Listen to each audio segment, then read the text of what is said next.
ओम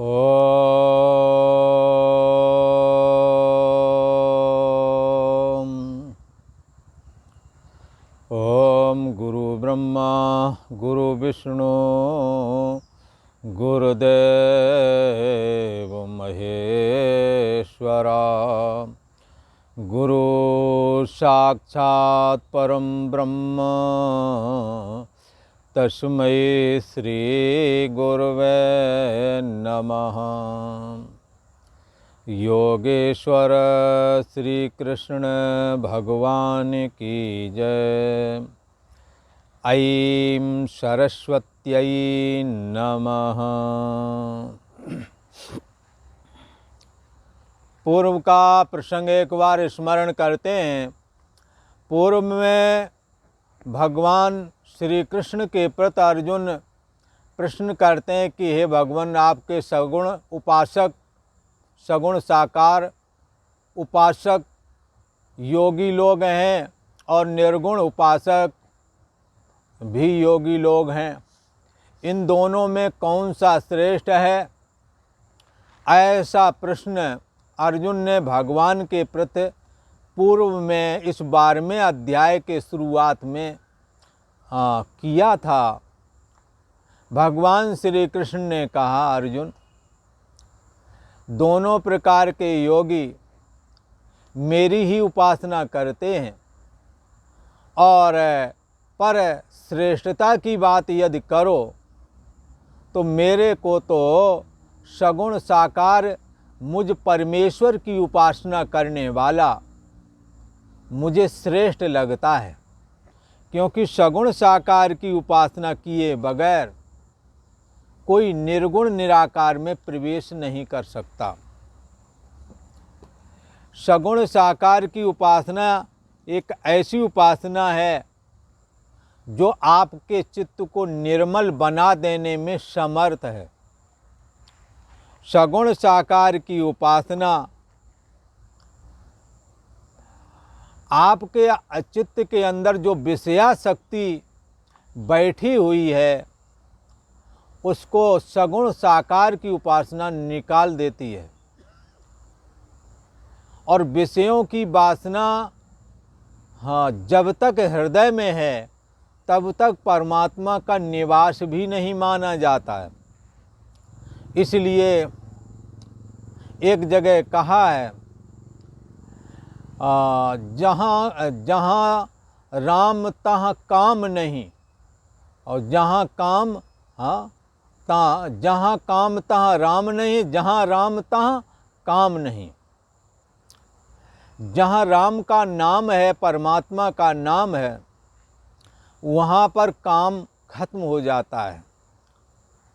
भगवान ऐसी शक्ति सामर्थ्य देते हैं को कि वो इंद्रिय लोलुपता से हट कर के और परमात्म चिंतन करने के लिए अग्रसर हो जाता है भगवान का ऐसा साधक। क्यों ऐसा हो जाता है? इसलिए हो जाता है क्योंकि वो भगवान श्री हरि की शरण जो ग्रहण किए हुए हैं। और भगवान श्री कृष्ण ने एक बात पूर्व में कही है कि यदि तुमने मन को कंट्रोल में करना है और इंद्रियों को कंट्रोल में करना है, क्यों करना है?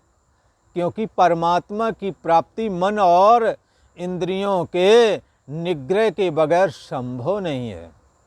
किसी ने कहा, कौन वाले परमात्मा के, निर्गुण वाले या सगुण साकार वाले? तो सगुण साकार उपासना करो अथवा निर्गुण निराकार उपासना करो, बंधुओं, सफलता उसी को मिलेगी जिसने मन और इंद्रियों को रोक लिया। पर मन और इंद्रियां रोकते हैं सभी। गीता में 2 अध्याय में भगवान श्री कृष्ण ने अपने श्री मुख से स्वयं ये बात कही है। क्या कही है? कि हमारी शरण के बगैर कोई भी इंद्रियों को और मन को कंट्रोल करने में समर्थ नहीं होता। क्या ऐसा कहीं पर वाकया हुआ है कि जहाँ आपका सहारा न लिया हो और इंद्रिय निग्रह उसका ना हो पाया हो? ऐसा कोई है कोई उदाहरण? भगवान श्री कृष्ण ने कहा एक नहीं सैकड़ों हजारों हैं। जो हमारा सहारा छोड़ देता है वो न संसार में सफल होता है और न ही अध्यात्म मार्ग में सफल होता है। बड़े बड़े विद्वान पुरुष यत्न करते रहते हैं कि हमारी इंद्रियां और मन हमारा कंट्रोल में हो जाए, हाँ, पर हाँ मोहे बड़े बड़े नरज्ञानी हर माया बलवंत भवानी। भगवान की ऐसी माया है कि बड़े बड़े ज्ञानी लोग मोहित हो जाते हैं। इसलिए गीता में तो भगवान श्री कृष्ण ने स्वयं ही कहा, यततो ह्यपि कौन्तेय पुरुषस्य विपश्चितः इंद्रियाणि प्रमाथेन हरन्ति प्रसुभम मनः। बड़े बड़े विद्वान पुरुषों ने बड़ा यत्न किया इंद्रियों को और मन को कंट्रोल करने के लिए। इंद्रियाणि प्रमाथीन, ये प्रमथनशील इंद्रियां तब तक मंथन करके रख देती हैं जब तक कि वो विषय प्राप्त ना कर लें। जैसे कोई बच्चा ज्यों ही सड़क पर घंटी बजाने वाला आया और कुछ मीठा बेच रहा था, वो लाल लाल रंग का, अब वो कहता है कि मेरे को खरीद दो। उसकी माँ कहती है बेटा ये नुकसानदायी है, ये तुम्हारे लिए ठीक नहीं है। तब वो बालक बड़ी तेजी से लेट गया, जमीन पर हाथ पैर पटकने लगा, नहीं हमें तो वही चाहिए, हमें तो वही चाहिए। उसने माँ के चित्त को मथ के चला दिया। आखिर वो कहीं से पैसे ढूंढ के लाई और उसको ला के दे दिया। दांतों में कीड़ा लग रहा था, नुकसान कर रहा था, इसलिए मना कर रही थी, पर नहीं माना, लेके माना। ऐसे ही ये प्रमथनशील इंद्रियां मन को अपना अनुगामी बना लेती हैं और विषय को भोग के ही मानती हैं। किनका? यततो ह्यपि कौन्तेय पुरुषस्य विपश्चिता। विपश्चित विद्वान पुरुषों की ये बात है। जब इंद्रियां विषयों में जाती हैं तो ऐसा हाल करती हैं। इंद्रियाणामि चरतामि अन्मनोन विधीयते। ये विषयों में विचरण करने वाली इंद्रियां, हाँ, मन को जब अपना अनुगामी बना लेती हैं अथवा मन विषय इंद्रियों के साथ जोड़ता है, जिस इंद्री का के माध्यम से, जैसे कोई सुंदर संगीत सुनने का आदि है तो मन कान से जुड़ चुका है। अब ये कान से जुड़ा हुआ मन, हाँ, अच्छा काम भी कर सकता है और गलत काम भी कर सकता है। इसी प्रकार से चक्षु इंद्री से जोड़ा मन, रसना इंद्री से जोड़ा हुआ मन, तो मन और इंद्रियां जुड़ गए तो बुद्धि रूपी खूंटा उखाड़ने में फिर देर नहीं लगती है। जैसे हवा ने साथ दिया, धार चल ही रही थी तो नाव उखाड़ करके, जो खूंटा में बंधी हुई थी नाव, वो खूंटा उखड़ गया और बह गई नाव। तो शरीर रूपी नौका ये विषयों में तब चली जाती है जब मन और इंद्रियां मिल जाते हैं, तो बुद्धि रूपी खूंटा, हाँ, उखड़ जाता है। जब इंद्रियां और बुद्धि मिल जाते हैं तो मन को कंट्रोल में रहना ही पड़ता है। पर यह तब संभव है जब सतशास्त्र साधु नाम समागम, जब सतशास्त्र का चिंतन करो और साधुओं के का संग करो, सतशास्त्र सुनो, तो बुद्धि बलवान होती है, विवेकवती हो जाती है। और जो बुद्धि होए परम सयानी। कैसे बुद्धि सयानी होवेगी? विचारवान बुद्धि को सयानी बुद्धि बोला जाता है। ये शास्त्र सुन सुन करके विवेकवती बुद्धि ही सयानी बुद्धि कही गई है। इसलिए जो बुद्धि होए परम सयानी, तिन तन चितय न अनहित जानी। फिर जब इंद्रियां पर कंट्रोल बुद्धि का हो जाता है तो फिर ये बुद्धि इस मन को विषयों की ओर नहीं देखने देती। इसलिए किसी ने कहा, महाराज बात तो ठीक कही, बड़े बड़े विद्वानों की इंद्रियां भी विषयों में चली जाती हैं, मन चला जाता है, इसका हल क्या है? तो क्या बस में होते ही नहीं है? तो ऐसी बात नहीं है बंधुओं। वास्तव में इंद्रियां और मन तो बड़े बड़े योगियों ने कंट्रोल में किए हैं, तभी वो समाधि को उपलब्ध हुए, परमात्मा को प्राप्त हुए हैं। पर कैसे? भगवान श्री कृष्ण ने कहा, तान सर्वाणि संयम्य, इन समस्त इंद्रियों को यदि तुम वश में करना चाहते हो, तान सर्वाणि संयम युक्त आसीत मत पराह। विद्वान को चाहिए, साधक को चाहिए, जिज्ञासु को चाहिए, मेरे भक्त को चाहिए, जो अपने शरीर मन और इंद्रियों को कंट्रोल में रखना चाहता है, मत परा, मेरे परायण हो जाए, मेरे भरोसा करे, मेरा भरोसा करे और यत्न भी करे, तो उसकी इंद्रियां कंट्रोल में हो ही जाएंगी। तो साकार उपासना करो या निराकार, ये शर्त सब में एक जैसी है। भगवान श्री कृष्ण ने कहा, अर्जुन, हाँ, तुमने क्या करना है? तुमने परमात्मा की प्राप्ति के लिए ये कहा, यदि तुम मन और इंद्रियों को कंट्रोल नहीं कर पा रहे हो, मन बुद्धि तुम्हारा एकाग्र नहीं हो पा रहा है, तो तुम क्या करो? भगवान श्री कृष्ण ने कहा, तुम अभ्यास से एकाग्र करने की कोशिश करो। बोले क्या अभ्यास करें? अभ्यास करो भगवान के गुणानुवाद का, भगवान के संकीर्तन का, भगवान की लीला कथाओं का, भगवान के नाम जप का, इन सभी का बार बार आवृत्ति करने का नाम है अभ्यास। ऐसा करने से सगुण साकार परमात्मा में साधक का चित्त रुकने लगेगा, ऐसा कहते हैं। और यदि ऐसा अभ्यास भी ना कर सकें, किसी ने कहा तो फिर क्या करना है? अभ्यासे अपि असमर्थोसी मत कर्म परमो भवा। यदि तुम ऐसा स्वाध्याय नहीं कर पा रहे, नाम जप आदि में नहीं लग पा रहे हो, तो क्या करो? मेरे लिए कर्म करने वाले बन जाओ। जो भी कर्म करो भगवद अर्पण बुद्धि से करो।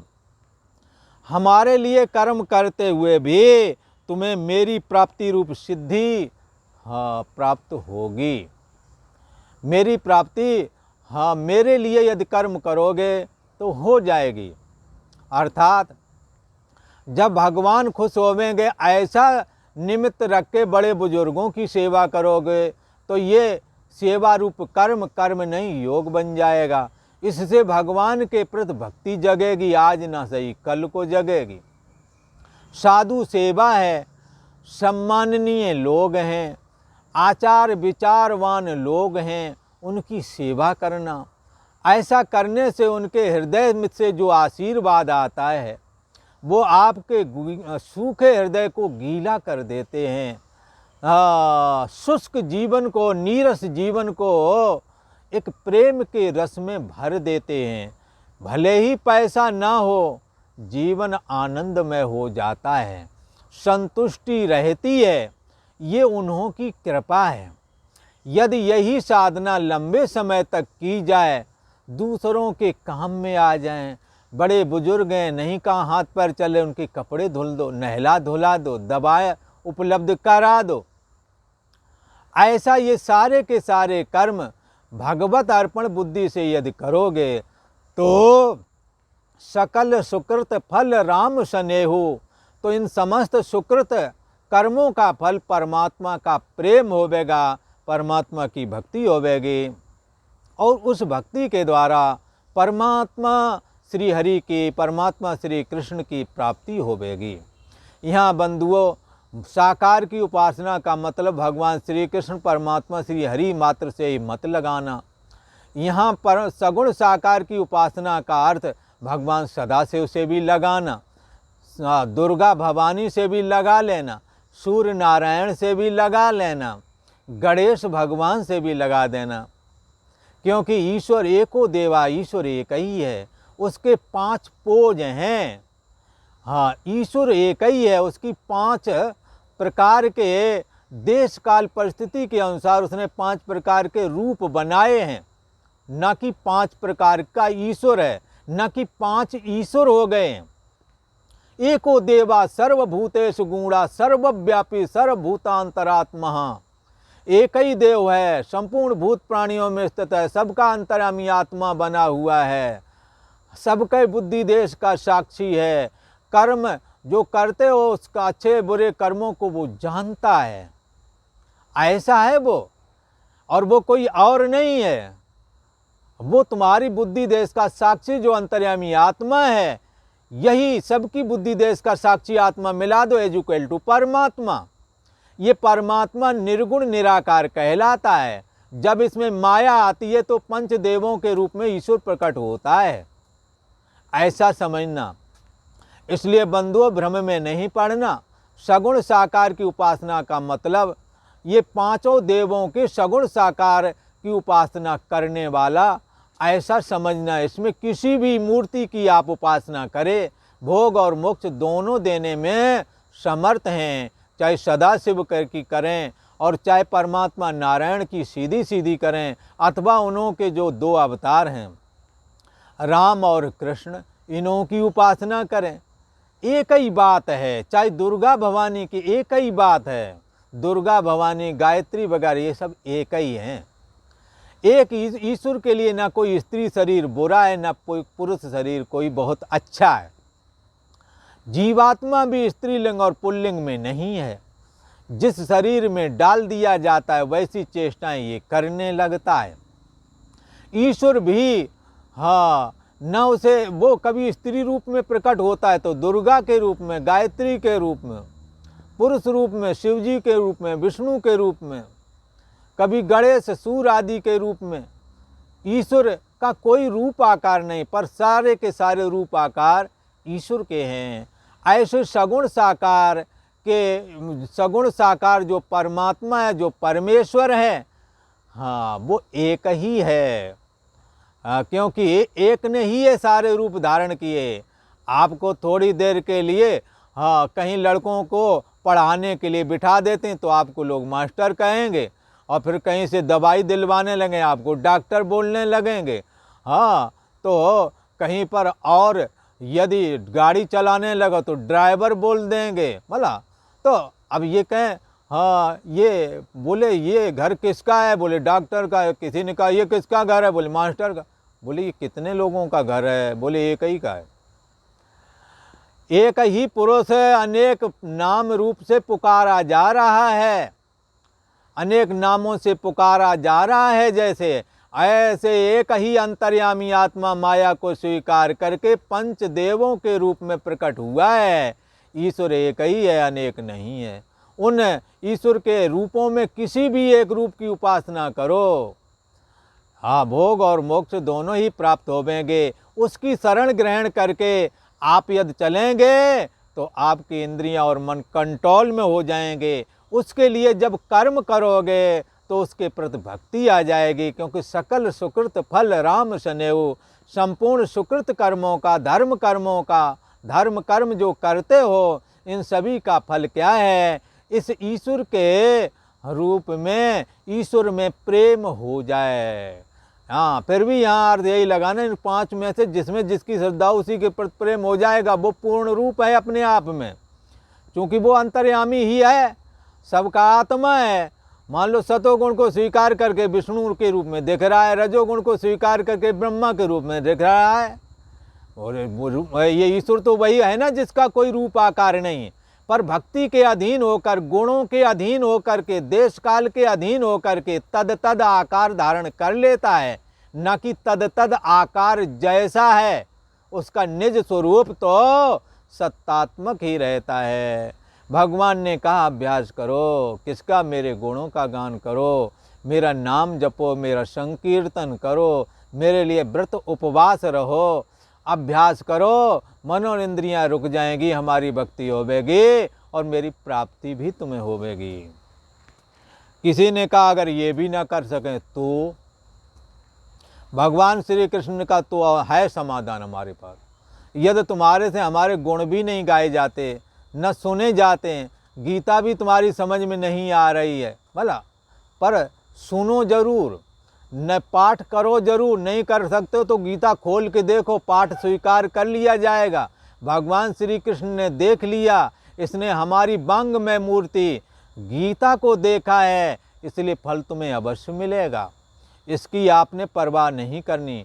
पर यदि तुम्हारे से ये बात नहीं बनती है तो भी करो, और साथ में इसके विकल्प में भगवान ने एक साधना और बता दी।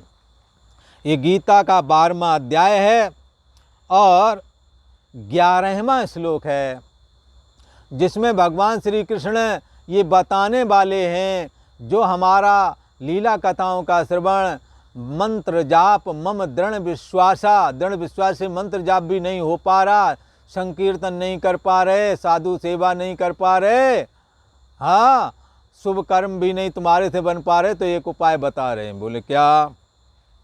अथई तदप्य शक्तो से कर तुम मद्योगमाश्रितः सर्व कर्म फल त्यागम तथा कुरु यतात्मवान। अर्जुन, यदि ऐसा कभी हो कि ये चीज़ भी ना बन पा रही हो, क्या?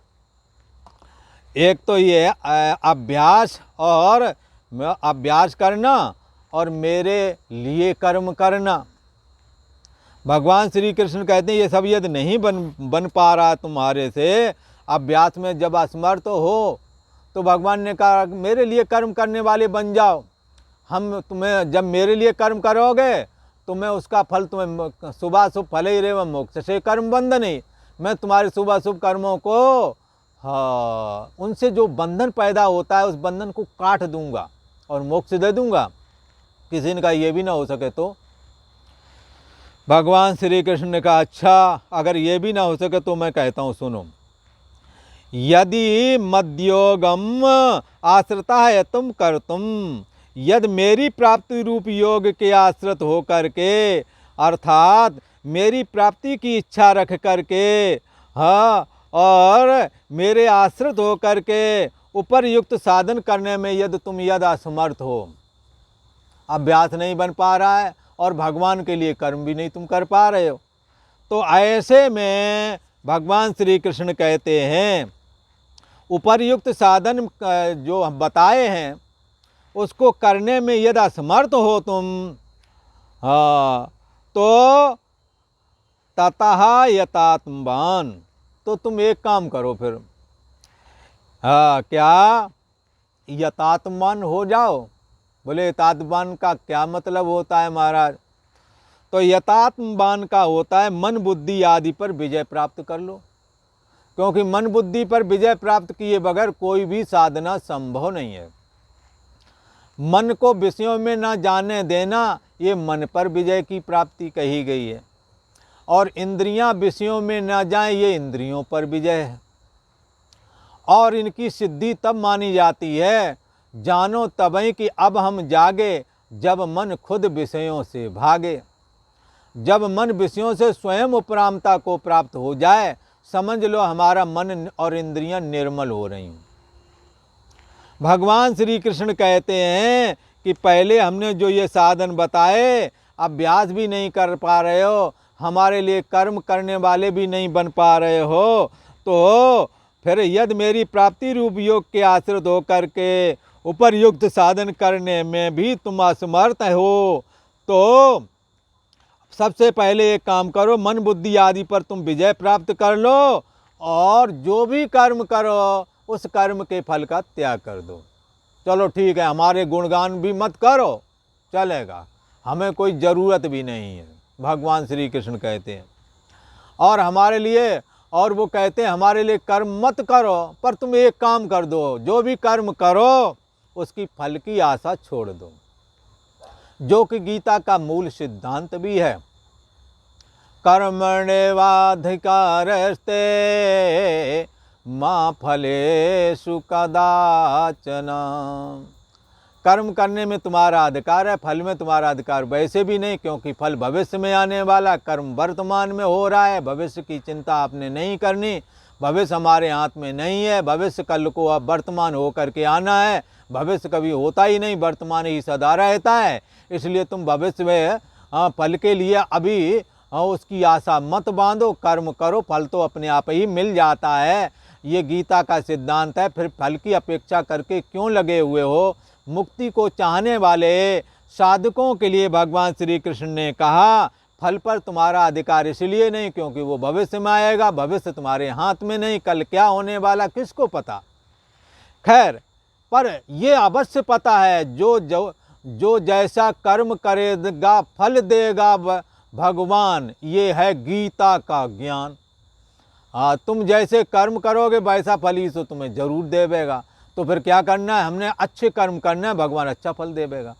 फिर फल की आशा क्यों रखना, जब ये ध्रुव सत्य है कि जो भी कर्म होता है उसका कोई ना कोई फल होता है। तो तुम जो कर्म करते हो इसके फल की आशा छोड़ दो।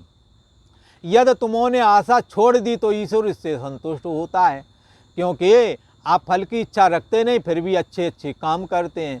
आप अपने भाई बहनों को, अपने नाते रिश्तेदारों को, अपने पड़ोसियों की जो ज़रूरतमंद है उनकी मदद भी करते हैं। बदले में उनसे कभी पोंछा के लिए नहीं कहते, बदले में ऐसा नहीं कहते तुम आकर के हमारे यहाँ हाजिरी बजाना, बेगार टार जाना, जैसे कि पहले जमींदार लोग करते थे। अनाज दे दिया एक बोरा, साल भर उसे काम में लगाए हैं, तो ये अनाज तो परोपकार का ना हुआ। तो क्या है, ये फल है कि इच्छा छोड़ देना और फिर परोपकार करना, ये कर्म नहीं, कर्म योग है, ईश्वर की पूजा है। भगवान श्री कृष्ण ने कहा, हे अर्जुन, तुमने क्या करना है, सबसे पहले मन बुद्धि तो कंट्रोल सभी को करना है, चाहे साकार उपासना हो चाहे निराकार उपासना हो, चाहे कर्म के मार्ग में जाओ चाहे भक्ति के मार्ग में जाओ, चाहे अष्टांग योग के मार्ग में जाओ चाहे सांख्य मार्ग में जाओ, बंधुओं मन और इंद्रियों का कंट्रोल तो होना ही मांगता है। तो मन और इंद्रियों पर कंट्रोल करो और जो भी कर्म करो सर्व कर्म फल त्यागम, संपूर्ण कर्मों के फल का त्याग कर दो। तो किसी इनका संपूर्ण कर्म के अंतर्गत क्या ले लें, निषिद्ध कर्मों को यहाँ स्वरूप से ही नहीं करना, अच्छे कर्मों को करना है, उनके फल की आकांक्षा नहीं रखनी है, ऐसा भगवान श्री कृष्ण का कहने का मतलब है। तो एक बार इस श्लोक को ध्यान से फिर सुने। उन लोगों के लिए भगवान ने कहा है जो भगवान के गुणानुवाद का अभ्यास नहीं कर पा रहे हैं, जिन्हें स्वाध्याय जिनसे नहीं हो पा रहा है, नाम जप नहीं हो पा रहा है, भगवान की लीला कथाएं नहीं सुनने में रुचि है, उन्हों की संतों के साथ बैठना पसंद नहीं आ पा रहा है, उन्हों के लिए कहा अभी तुम्हारी स्टेज बहुत नीची है। और उनके लिए कहा कि तुम हमारे लिए कर्म करने वाले बन जाओ, हम तुम्हारा कल्याण कर देंगे, हमारी तुम्हारे को प्राप्ति हो जाएगी, अर्थात मुझ में तुम लीन हो जाओगे, इसी का नाम मुक्ति है। पर ये भी नहीं हो पाया, ना तुम हमारे लिए कर्म करने वाले बन पा रहे हो और ना ही तुमसे अभ्यास हो पा रहा है। तो भगवान ने कहा तुम एक काम करो, तुम जो भी कर्म करो, हाँ जो भी कर्म करने का मतलब यहाँ निषिद्ध कर्मों को कभी नहीं लगाना, सारे के सारे शास्त्र विहित कर्तव्य कर्मों को ही लगाना है, क्योंकि जीवन में निषिद्ध कर्म तो किसी का भी कल्याण नहीं कर सकता, जीते जी दुख देता है, अंत में नरक में फेंकता है। इसलिए यहाँ निषिद्ध कर्मों का तो साधक जीवन में ही अध्यात्म लाइन में प्रवेश करने पर ही निषिद्ध कर्मों का तो हमेशा हमेशा के लिए त्याग गुरुओं के द्वारा करा दिया जाता है। यहाँ पर समस्त कर्मों का फल कहने का मतलब है जितने भी शुभ कर्म करो उन सभी शुभ कर्मों के फल का त्याग कर दो।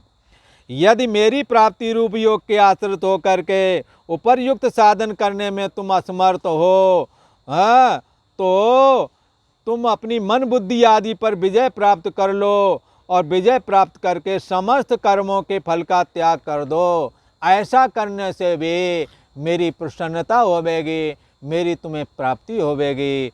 ऐसी सुंदर बात भगवान श्री कृष्ण ने बताई है। ये ऐसी बात उनके अलावा और कौन बता सकता है, ये बात उन्हीं के मुख से शोभा देती है। ये साक्षात पद्मनाभ भगवान श्री हरि विष्णु हैं। उन्हों की हर एक बात को गांठ लगा करके रखना चाहिए, जैसे हीरा पाया गांठ लगाया, ऐसे ये भगवान श्री कृष्ण की उपासना पद्धति हमने और आपने गांठ लगा के हृदय में रख लेनी है। और यदि हम वो नहीं कर सकते तो ये वाला साधन करें, संपूर्ण कर्मों का त्याग करके भगवान की भक्ति को प्राप्त करें। आज इतना ही। ओम शांति है शांति है शांति है।